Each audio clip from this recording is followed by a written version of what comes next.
विदेश मंत्री एस जयशंकर ने आतंकवाद को रोकने और आतंकी गतिविधियों के लिए धन उपलब्ध कराने वाले माध्यमों को बंद करने पर दिया जोर।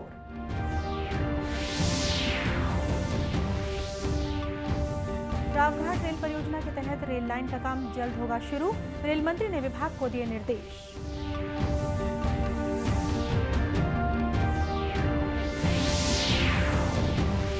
आज बुद्ध पूर्णिमा मनाई जा रही है। राष्ट्रपति और प्रधानमंत्री ने देशवासियों को बधाई दी।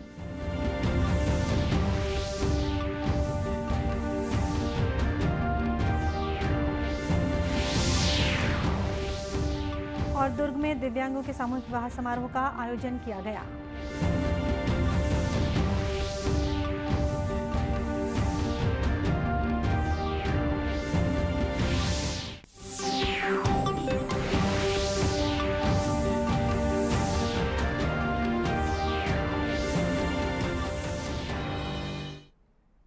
नमस्कार, आप देख रहे हैं दूरदर्शन समाचार। मैं हूं शीतला शुक्ला। अब समाचार विस्तार से। विदेश मंत्री डॉक्टर एस जयशंकर ने कहा है कि आतंकवाद का कोई औचित्य नहीं हो सकता और सीमा पार आतंकवाद सहित हर प्रकार के आतंकवाद को हर हाल में रोका जाना चाहिए। आज गोवा में शंघाई सहयोग संगठन के विदेश मंत्रियों की बैठक में उन्होंने कहा कि आतंकवाद की समस्या अब भी बनी हुई है और इसका उन्मूलन करना संगठन के मूल उद्देश्यों में से एक है। डॉक्टर जयशंकर ने कहा कि आतंकवाद इस क्षेत्र की एक बड़ी समस्या है और आतंकवाद से मुक्ति के उपायों को प्राथमिकता दिया जाना समय की मांग है। उन्होंने कहा कि इस समस्या की अनदेखी करने से हमारे सुरक्षा हितों पर प्रतिकूल प्रभाव पड़ेगा और आतंक के लिए धन उपलब्ध कराने वाले माध्यमों को तत्काल बंद किए जाने की आवश्यकता है। डॉक्टर जयशंकर ने अंग्रेजी को शंघाई सहयोग संगठन की तीसरी आधिकारिक भाषा का दर्जा देने के लिए सदस्य देशों से सहयोग का अनुरोध किया। उन्होंने कहा कि संगठन के अध्यक्ष के तौर पर भारत ने प्रेक्षक देशों और वार्ता भागीदारों को 14 से अधिक सामाजिक सांस्कृतिक कार्यक्रमों में आमंत्रित कर अभूतपूर्व कदम उठाया है। संगठन के विदेश मंत्रियों की 2 दिन की बैठक कल शुरू हुई थी। बैठक में पाकिस्तान और चीन सहित 8 देशों के विदेश मंत्री हिस्सा ले रहे हैं। भारत पिछले वर्ष सितंबर से संगठन का अध्यक्ष है। भाजपा के प्रदेश प्रभारी ओम माथुर के मार्गदर्शन में बस्तर संभाग प्रभारी और सांसद संतोष पांडे तथा पूर्व मंत्री केदार कश्यप के नेतृत्व में भाजपा के प्रतिनिधिमंडल ने केंद्रीय रेल मंत्री अश्विनी वैष्णव से मुलाकात की। इस दौरान रेल मंत्री ने 140 किलोमीटर लंबी रावघाट जगदलपुर रेलवे लाइन के शीघ्र निर्माण के लिए सहमति प्रदान करते हुए इसका डीपीआर जुलाई तक तैयार करने का आश्वासन दिया। सांसद संतोष पांडे ने पत्रकारों से चर्चा में बताया कि रेल मंत्री ने प्रतिनिधि मंडल के सामने अपने विभाग को आदेशित किया है कि आने वाले जुलाई माह में इसका डीपीआर तैयार हो जाएगा और शीघ्रता के साथ रेल लाइन का काम शुरू हो जाएगा। जिसे कल माननीय अश्विनी वैष्णव जी ने और माननीय ओम प्रकाश माथुर जी के मार्गदर्शन में और प्रतिनिधि मंडल के सामने उन्होंने अपने विभाग को आदेशित कर दिया है कि आने वाले जो 2 महीने, अभी तो हम मई में आ गए हैं, जुलाई में उसका डीपीआर कंप्लीट हो जाएगा और शीघ्रता के साथ रेलवे लाइन का काम प्रारंभ होगा। 140 किलोमीटर की जो समस्या है वो आज देश विदेश में बुद्ध पूर्णिमा मनाई जा रही है। आज ही के दिन गौतम बुद्ध का जन्म हुआ, उन्हें ज्ञान की प्राप्ति हुई और आज ही के दिन बुद्ध का परिनिर्वाण हुआ था। संयुक्त राष्ट्र वर्ष 1999 से आज के दिन को संयुक्त राष्ट्र वैशाख दिवस के रूप में मनाता है। देश के अन्य भागों में कई कार्यक्रम आयोजित किए जा रहे हैं। राष्ट्रपति द्रौपदी मुर्मू ने देशवासियों को बुद्ध पूर्णिमा की बधाई दी है। अपने संदेश में उन्होंने कहा कि भगवान बुद्ध करुणा की प्रतिमूर्ति थे और उन्होंने मानव जाति को संबोधि, सहिष्णुता और सदाचार का मार्ग दिखाया। प्रधानमंत्री नरेंद्र मोदी ने बुद्ध पूर्णिमा के अवसर पर लोगों को बधाई दी है। एक ट्वीट में श्री मोदी ने आशा व्यक्त की कि भगवान बुद्ध के आदर्श सभी को प्रेरित करते रहेंगे। ये भगवान बुद्ध का वो विस्तार है जो पूरी मानवता को एक सूत्र में जोड़ता है। बुद्ध व्यक्ति से आगे बढ़कर एक बोध है। बुद्ध स्वरूप से आगे बढ़कर एक सोच है। बुद्ध चित्रण से आगे बढ़कर एक चेतना है और बुद्ध की ये चेतना चिरंतर है, निरंतर है।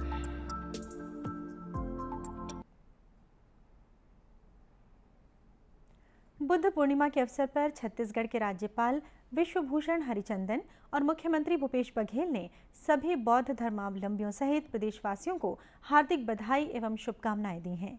बुद्ध पूर्णिमा के अवसर पर प्रदेश भर में विभिन्न कार्यक्रम आयोजित किए जा रहे हैं। भिलाई स्थित बुद्ध भूमि में स्थापित गौतम बुद्ध की प्रतिमा के समक्ष बड़ी संख्या में अनुयायी बुद्ध वंदना करने पहुंचे। यहां अनुयायियों ने बुद्ध वंदना की और बुद्ध के मार्ग पर चलने का संकल्प लिया।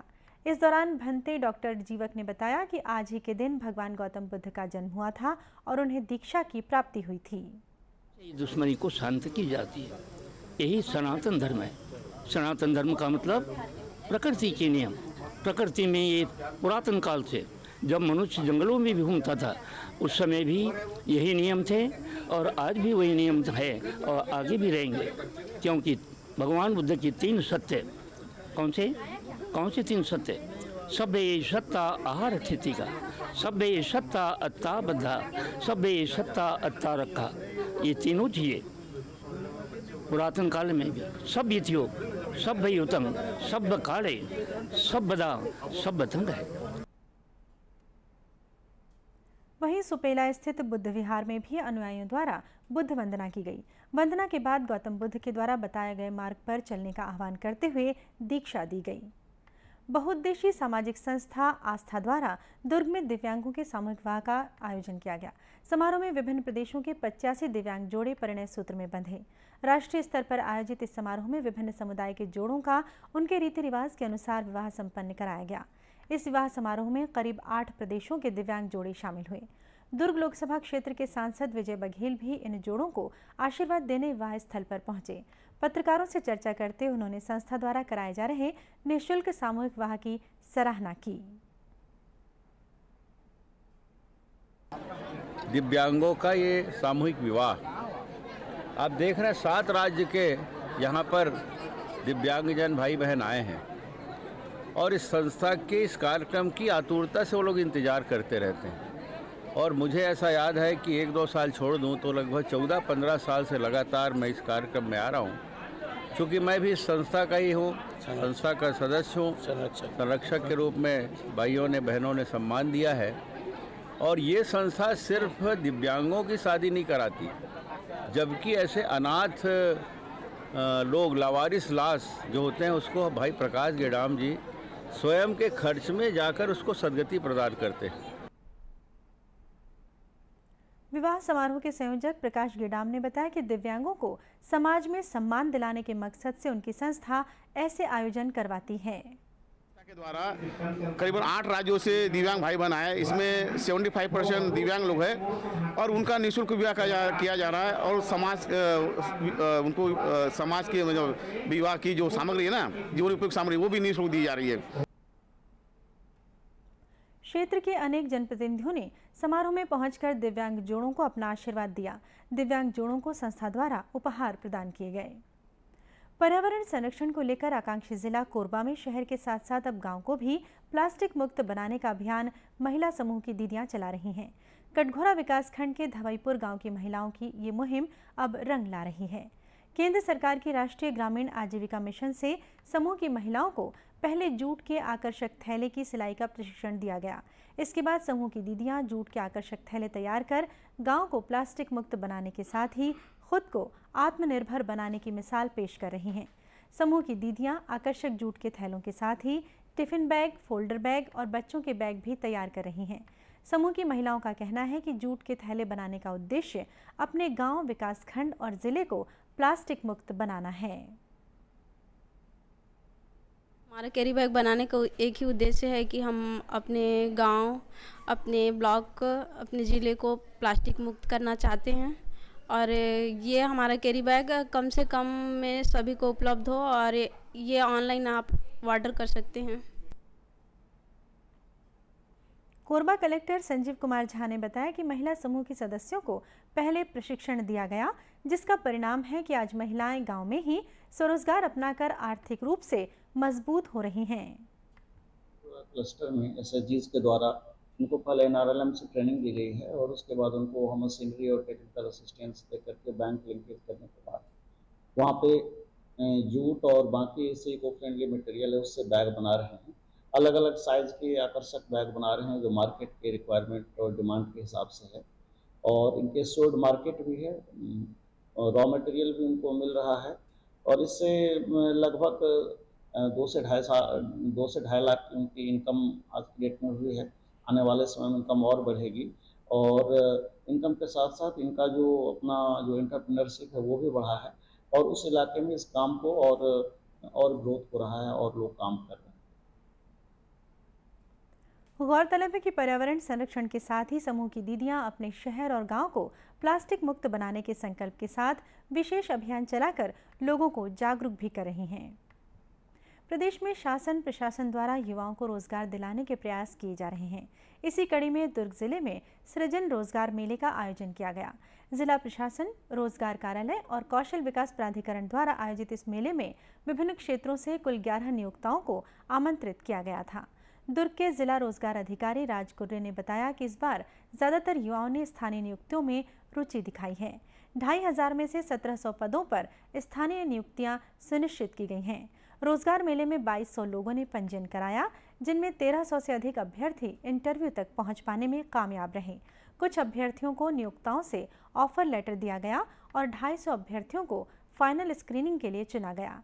जिला पंचायत के मुख्य कार्यपालन अधिकारी अश्विनी देवांगन ने बताया कि रोजगार मेले के आयोजन का उद्देश्य स्थानीय बेरोजगार युवाओं को अधिक से अधिक रोजगार उपलब्ध कराना है। जिले में सृजन रोजगार मेला के तहत जिले के बेरोजगार युवकों के लिए यह आयोजन किया गया था, जिसमें हम विभिन्न नियोक्ताओं को इसमें आमंत्रित किए थे। 11 नियोक्ताओं द्वारा लगभग 2500 पदों में विज्ञापन जारी की गई थी, जिसमें 1700 स्थानीय लोगों के लिए रोजगार के साधन उपलब्ध थे। लोगों के द्वारा इसमें रुचि दिखाते हुए लगभग 2200 लोगों ने पंजीयन कराया, 1300 से अधिक लोग इंटरव्यू तक गए और लगभग 250 से अधिक लोग इसमें चयनित हुए। उद्देश्य हमारा यह है कि स्थानीय लोगों को स्थानीय स्तर पर रोजगार की उपलब्धता हो सके, और जो जितने काबिल है उनको उनकी काबिलियत के आधार पर विभिन्न कंपनियां रोजगार उपलब्ध कराएं। उल्लेखनीय है कि रोजगार मेले के माध्यम से नियोक्ताओं द्वारा लगभग 2500 पदों पर भर्ती की जानी है। आज़ादी के लिए भारत का शानदार संघर्ष आधुनिक विश्व के महानतम संघर्षों में से एक है। दूरदर्शन समाचार इतिहास की धारा बदलने वालों की झलक दिखा रहा है। आज हम बात करेंगे 1857 की, जब आज़ाद हिंदुस्तान के सपने ने जन्म लिया। आइए जानें उन वीरों के बारे में जिन्होंने स्वाधीनता की नींव रखकर इतिहास रच दिया। एक समय की बात है, थे एक 80 साल के जवान, नाम था वीर कुंवर सिंह। बुलाते थे उन्हें बिहार की शान। नेतृत्व के गुणों से भरपूर थे वो, धर्म जाति से पार, सभी वर्गों को एकजुट कर लड़े हो। हैरान थी ब्रिटिश सरकार। जगदीशपुर के थे जमींदार, पर कहलाते थे शाहबाद का शेर। जब लगाया अनुचित लगान, पाला उन्होंने अंग्रेजों से बैर। शुरू किया विरोध, पहुंचे दानापुर से आरा। रिहा कर भारतीय कैदियों को ब्रिटिश राज को दिया जवाब करारा। कायम रखी स्वतंत्रता की ज्वाला, बढ़ चले आजमगढ़ की ओर, और गुरिल्ला युद्ध नीति से विजय करी जीटी रोड। शिवपुर घाट पहुंचे की शत्रुओं ने गोलियों की बौछार। गोली लगी हाथ पर, हुआ था जोर का वार। काट अपने हाथ को किया गंगा माँ को समर्पित, लेकिन जारी रखी जंग और किया अंग्रेजों को पराजित। लौट आए जगदीशपुर, वहीं लड़े वो और वहीं ली समाधि। तेगवा बहादुर थे वो, याद रहेंगे बाबू कुंवर सिंह वीर फौलादी। 1857 की जंग के किस्से आज भी हर भारतवासी की मन में जोश और उत्साह भर देते हैं। और अब अंत में मुख्य समाचार एक बार फिर। विदेश मंत्री एस जयशंकर ने आतंकवाद को रोकने और आतंकी गतिविधियों के लिए धन उपलब्ध कराने वाले माध्यमों को बंद करने पर दिया जोर। रावघाट रेल परियोजना के तहत रेल लाइन का काम जल्द होगा शुरू, रेल मंत्री ने विभाग को दिए निर्देश।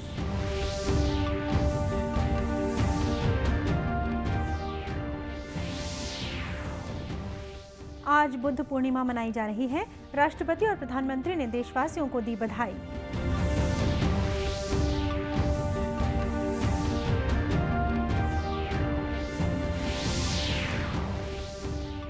और दुर्ग में दिव्यांगों के सामूहिक विवाह समारोह का आयोजन किया गया। इसी के साथ ही समाचार बुलेटिन समाप्त हुआ। नमस्कार।